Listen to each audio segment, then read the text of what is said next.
Welcome to the Orton Gillingham Podcast, a Brainspring production.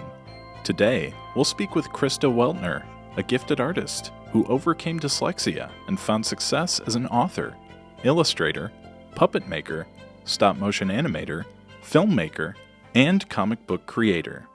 Keep listening. Welcome back to the Orton Gillingham Podcast. My name is Esther, and I'm here with Kara. Hi, Kara. Hi. How are you? So glad to be here. So excited for our guest today. I know, me too. So Yeah. today we have a very special guest, the amazing Krista Weltner. Welcome, Krista.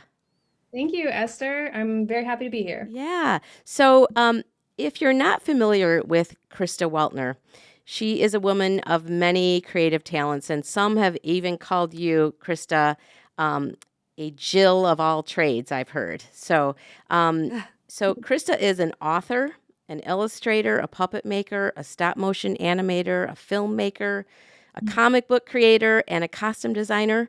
And it may surprise you to learn, though, that Krista was not always so confident as you'll find here today. She is not always the Renaissance woman that we are going to see before us today. She, in fact, as a child, struggled with dyslexia.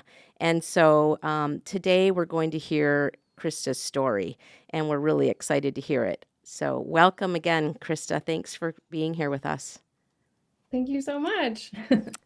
And welcome, Krista. We are really excited to have you. So we kind of want to start off today just really knowing, we want to hear your story. So we want to know how you started going from a little girl who struggled with dyslexia to such a, accomplished, creative, successful woman. And so if you could kind of tell us where your journey began and kind of where it led you to. Sure. Yeah. Thank you. I was diagnosed with dyslexia when I was 7 years old. I think I was in second grade. But I was very fortunate to grow up in a family that was able to support me in my extra tutoring after school and whatnot. My mother is also an educator. She was an art teacher. And so I think her influence in having art and creativity in our home definitely had a lifelong impact for me, especially as a working artist now.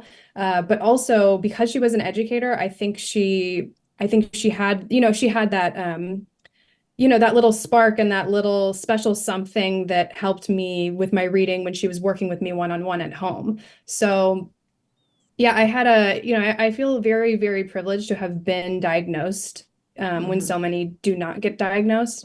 And that's part of my mission really, is to just promote dyslexia awareness and just make more people aware of it, because I think hopefully that will lead to more diagnoses in the future.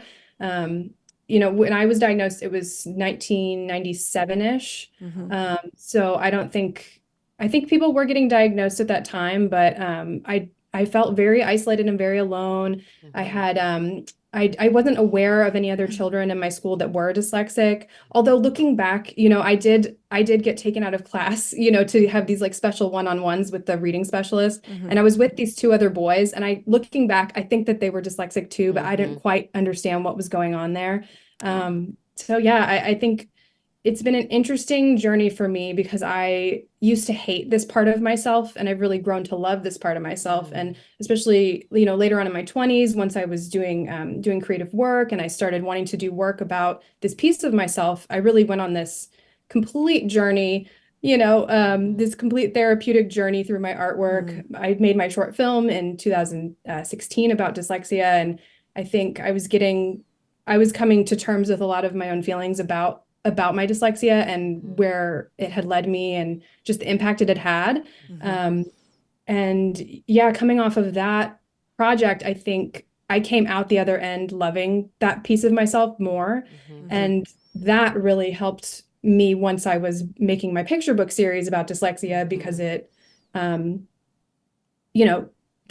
was the journey I needed to go on to arrive at those stories, I guess. So can you be a little bit more specific about the piece of that you didn't like about yourself? I mean, what can you be specific about that? Like, what was it that you were not happy with, or didn't want to talk about, or embarrassed about? What was going on there when you were as a little girl? Yeah, I think that I really developed this negative sense of self, and I really felt just alone, and I felt very different. And I think what's interesting about dyslexia is most dyslexic people are very intelligent, if not just like average intelligence. Mm-hmm. And so we have this ability to really see and understand what's going on around us, but I don't think that others might understand that we know quite as much as we Yeah, know. So right. I really knew like when I disappointed the adults around me, I really knew it, and I Yeah. think I I just always felt like like I wasn't keeping up. I Yeah. wasn't the same as the students around me. Yeah. Um, That's and such a common theme that Yeah. everybody we talk to has expressed something like that, and also wanting to be a pleaser, wanting to be Yeah. the one who helps, and maybe it stems from that. I mean, that it's so I just love how we see these commonalities with everybody we talk to about that. So Yeah. that's And interesting. and I don't know if I'd like to refer now to Molly's great discovery because it tells your story. And when you speak about, not wanting to tell anybody or not wanting anybody to find out about you, Yeah. why was that? I mean, I know you were a little girl, but why was there that embarrassment to raise your hand and say I'm struggling with something? Yeah, I think that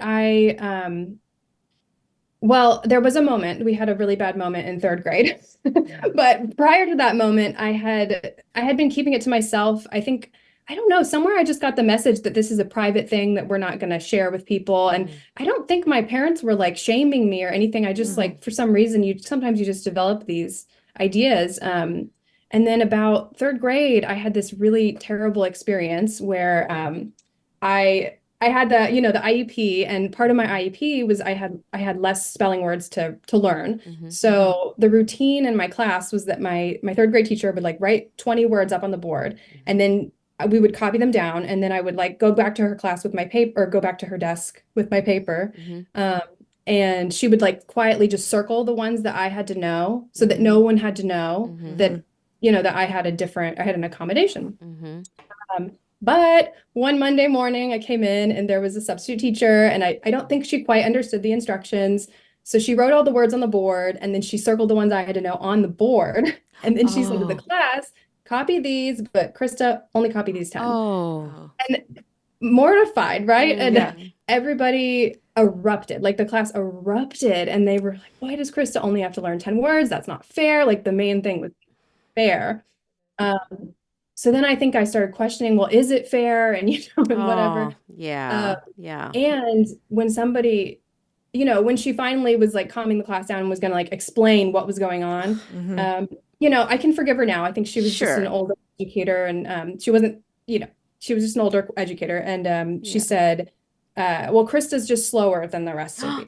Mm. So, oh no, right. And so I got this It just message of, keeps getting worse. I Oh. know. oh, When I first started doing my advocacy work and I would tell this story, I used to cry. Like I yeah, would tear up. yeah, But now it doesn't really faze me because I feel like it's launched so much for right, me. Mhm. And there was also too, like following that event, like on the playground, I had a lot of questions from other students about what is dyslexia, or yes, what's going on. And I said, oh, I'm dyslexic, and what's that? And Mhm. I didn't quite know how to explain it. So Mhm. in the second book in my series, Molly Tells the World, yes, in that book, Molly is kind of like grappling with the idea of, do I want to tell my classmates? Do I want to yes, share this part of myself? And the second book is probably my favorite in the series, and the most important to me, because I wanted to show what that conversation can be like, and how you can say this is a challenge, but it's also a positive thing, and it's a part of me, and I love myself, yeah, Yes, and I want yes. to help give children the words. yeah. I Yeah. I love that book too. Yeah. I thought I thought you explained it really beautifully because it is such a, it's just such that you explained that inner battle of as a little girl, you know, wanting to just keep it to yourself because you wanted it to go away. See, I'm going to get upset about it, but you Yeah, no. wanted to, just to go away, and Are then you finally, dyslexic too? I have a daughter who Oh, okay. who yeah, So, Yeah. Yeah. yeah. So I- when I hear you talk about the therapy and even explaining, sharing that story with us, which thank you for even sharing your story from third grade, because those stories just keep replaying, I'm sure, in your mind. And like you said, you're at a different place with it, but Yeah. it's still there and it probably always will be. But now you can share it in a more positive light, which my daughter goes through the same thing. She, there's once in a while she'll tell me about a story, and most of the time I've heard it before, but I know it's just something that she has to kind of talk through. The Oh yeah, like teachers. she's repeating the same, like she's telling you again something Yeah, that happened. we'll kind of talk about a teacher just like you had, who kind of embarrassed her, or and how she's grown from that, and yeah, so it's the same thing. And we find, Esther and I find that as a reoccurring theme, talking to just people that struggle with dyslexia, and everybody has a story, and everybody has those stories that have stayed with you over the years, and so we love that you were able to put all those thoughts in a book, and you found an outlet. yeah. And actually, we were going to have you read a little piece of Yeah. your book. And I think we wanted you to read from the first book. Yeah, let's just read the first bit of the Just a first couple book. pages so we can hear a little bit, so people can get a sense Yeah. of what it's all about. Maybe I can show it somehow. I don't know. I don't know. Can people see that, you guys? We can add it afterward and just Oh, show we the can add it, digital yeah. version. Yeah. Okay. Cool. Yeah. Sounds great. Okay, so there is an invisible part of Molly that nobody else knows about. Molly calls her Lexi. Molly and Lexi have a big imagination. They like to play games, solve problems, and learn new things. But learning to read is challenging for Molly and Lexi. Learning to spell is even harder. They practice as much as they can for the spelling test. They only get a few words right, just like last week and the week before that. Mr. Mitchell is always encouraging. Keep at it, Molly. You're a smart kid. Ask Mr. Mitchell for help, suggests Lexi. I don't know what to say. The words won't come out right, sighs Molly. When Molly writes, she has so many ideas and important thoughts, but she can't seem to put them on paper. Please ask Mr. Mitchell for help, begs Lexi. If I do that, everyone will think I'm dumb, moans Molly. That was great. amazing. I mean, that I think is it's very powerful, and it's for kids, but it's so powerful. And I kept thinking about, because we've watched your film, and when you talk about the turning the pages, the Yeah. the film, I have to tell you, is very powerful. I mean, Thank you. you somehow created a mood that is Yes. unmistakable. I mean, it is it's brilliant. It really is. And it made me feel, just visually, it's kind of dark, and it's kind of, it was just very powerful, very well done. Yeah. I didn't feel happy when I was watching that Yeah. film at all. And I think that's the whole point. I mean, you made us feel how uncomfortable you probably were. So I mean, I'd love to have you talk about that film. We're seeing you, some behind the scenes images Yeah. of you now, with the characters, and it's just brilliant. I mean, it's very. Did you set out to have a dark tone like that on purpose? Yeah. Yeah. I did. And when I made the film, I was making it in school. I was in the tail end of my graduate school. I was in my final year of study, and in my program you propose a giant project, and then you take a full year at the end just to do your project. So I proposed this Oh. 10-minute film, and I really, at that time, before I came up with the idea for my film, I was feeling very misunderstood on this topic, this dyslexic topic. I had so, like, long story short, so I had accommodations through elementary school. Then I had my little complex, which we talked about earlier, and I didn't want to be perceived as different. So my mom she let me not have accommodations through junior high and high school. Because I didn't want them. And, I was kind of like borderline. I was doing okay. So she's like, okay, we're going to monitor this. You're going to be okay. And I was an okay student, C's, B's, sometimes failing, but pretty much I got through. And then in college, I got to the like Spanish, we had like a language requirement, and I got to like second semester Spanish, had like a complete panic attack. I was like, okay, I got to get this addressed and I need some help. And so I went and got retested. And when I got retested, there's a portion of the test that was like an interview. Like I had my test, and then I went to another room and got an interview with like a different person. And in my interview, I cried. And I talked about my dyslexia, and I talked about some of these harder situations. And she told me, well, I don't think you have dyslexia. She's like, I think you have like a severe anxiety disorder. And yes, I do probably have some, generalized anxiety and whatnot. But I think, and one thing might have influenced the other, but I'm definitely dyslexic. And the paper portion of that test came back like severely dyslexic, but it was that her sitting in front of her and feeling like this person is going to be the person that finally understands me, and not being understood, Yeah. And so I went through college, and then I went to grad school. And then once I started making some of my own work in grad school and started really diving into this topic, I was like, I want to make people understand, So often when you say I'm dyslexic, people say, oh, so you see letters and numbers backwards, you see they jump off the page. And, I know that visual things can be a component for some people, but that's not really my experience. And, it has a lot more for me to do with processing. And so, Well, maybe yeah. for Anyway, our listeners, maybe you can tell us a little bit about the short film titled Sure. Partially Compensated. Take Yeah. us. So, Yeah. oh, sorry. No, I was Yeah. just going to say, take us through the idea of it. Sure. So my film's called Partially Compensated. It's a 10-minute short stop motion animated film.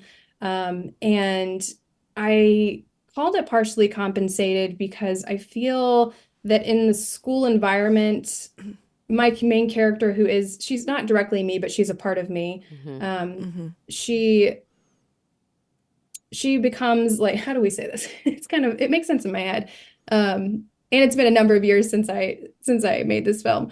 But in order for her to exist in the school environment and exist in this system, I feel like she has to compensate the school environment. And that's really how I felt. I felt like I had to deliver some bit of like of a picturesque student, I guess. And so she partially compensates, but she is trying to compensate for her disability in the film. And then her teacher in the film also has to partially compensate by taking a step towards her. They both have to take a step towards each other in order to function in this kind of rigid sort of like abstract environment. It's my film, it's a very abstract environment. She's in a classroom, it's dark, they all have uniforms on, and the teacher's flipping a card that says number 1, and they pull out a book, and that's the first book, and then pull out a second book. And I really wanted to evoke that anxiety in the people watching the film that I felt. You did. And that you definitely did. And yeah. In school, I really had that issue of like, I thought everyone can see me. They can see how slow I am. So like when I would turn the pages of my book, I would literally like look around at the other students and see them turn their page, and I would go, oh, okay, it's time. And I would turn my page because I'd be like, oh, I'm keeping up with Meredith. So I look like we look the same. Yeah. They are. Yeah. We're doing And the same.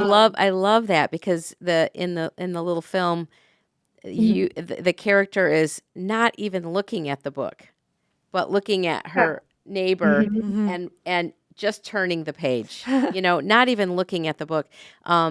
And I think the most powerful thing is that ticking clock. Yes. It's like yes. tick, tick, tick. And it's like, oh, this poor kid. So, it's very well done. And I think that, and I love also the representation of the teacher, because at first it seems like the teacher's perplexed about it, but then he figures out this kid knows how to draw, right? Mhm. Likes to draw. And so did that really happen to you? Like, did a Mm, teacher identify You're, that you could draw and let you draw some of your answers? I mean, did that really happen in real life to you? That didn't really happen. That was more just like a visual aid for Yeah. kind of getting across the message I was trying to get across. Yeah. I have obviously found a lot of acceptance in my own family with, with mhm. my mother being an artist and an art Yeah. teacher. Yeah. Like creativity and art was very like appreciated in my home. Mhm. Um, yeah, but I didn't actually draw my assignments, but Okay. Well, it that could be something that somebody might do. sure, yeah. I mean, I thought it was great. I think that's an accommodation that sometimes, kids actually have. Um, but yeah, I felt like it was just a very powerful, um, emotional, Mm. emotional Mhm. film, and That's a good it's word. very well Yeah. done. And I think you can Google it probably, or we can put a link maybe. Is that possible? Yeah, it's In the show free. note. It's free to the public online. Yeah, It's on YouTube. It's on my yeah, website. yeah. It came out 2000, what, 16. So like at this point, I just want everyone to see it, Yeah, have access Oh, to nice. we it. can put a link to that in the podcast show notes, and people can see what Yeah. we're talking about because it's well worth taking a look at. So very well done. Yeah. Thank you. Thank you for Yeah. all your kind words. I loved it. Maybe can you tell us like through your journey and doing the books and the film, what advice do you have for parents? If you could give, Mm. if you could kind of share, you're sharing your gift with them, but what would you tell them? Well, first, let me say I'm not a parent, so I can give all the advice in the world, but I Hmm. think they're the real superheroes, I guess, Hmm. on this topic. I'm sure that if I do have kids, they might be dyslexic, so I have thought about it, and I think it is important to take care of the reading instruction and do all the research, get them the accommodations, take care of all that side of it. But I think it can be easy to overlook the emotional side and maintaining their self-esteem and Hmm. hopefully getting them through school with some kind of self-esteem intact. And like, I will just say, I don't think it's possible to completely come through unscathed. Um, so give yourself some grace on that one if you're a parent and you're beating yourself up over it. Um, I think what can really be helpful is having outlets. For me, it was art. Um, it could be sports, it could be dance, it could if you have the means to have some kind of extracurricular, Hmm. some place where the student can thrive and excel without words. I Hmm. think that could make all the difference. That's great. And on that in that same vein, what would you say to kids as an adult with dyslexia? Mm. Thinking about a kid who is experiencing what you did when you were little, what would you say? What would you say to your little self if you Yeah, I could? think so. When I do school visits, and I sometimes I'll interact with kids and talk about my books. And if a kid raises their hand and wants to tell me they're dyslexic in the middle of my presentation, it's like the greatest thing ever. And Mm, like usually the teachers are like, "Oh, come on, we're not asking questions yet," but I honestly welcome it. mhm, And what I usually say is, "Oh, you're dyslexic too. You must be so brilliant." Like I mhm, feel like I Hmm. really needed to hear, "You're brilliant. You're smart." mhm, Um, mhm. those words of affirmation, Hmm. Yes. because I think it's really hard, it's really easy to inside of ourselves think it's not the case. I'm not smart. Yes. Right. Right. You know? Right.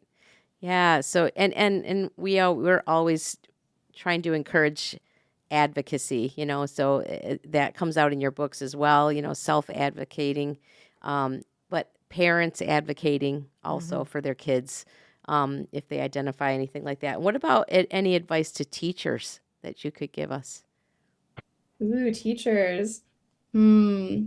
Well, don't do what my one teacher did and Yeah. call your students slow. Right. Hopefully there's a lot less of that going on these Yeah, days. I hope so Um, too. Yeah. I guess I would say, well, don't underestimate these students because they're very Mm, clever and mm, Hmm. they will potentially find ways to get around their assignments or mm, look like they're working. I did a mm-hmm, lot of that. mm-hmm, And but also just, yeah, just try to it, try to come out with them with compassion, understand they're going to feel your frustration.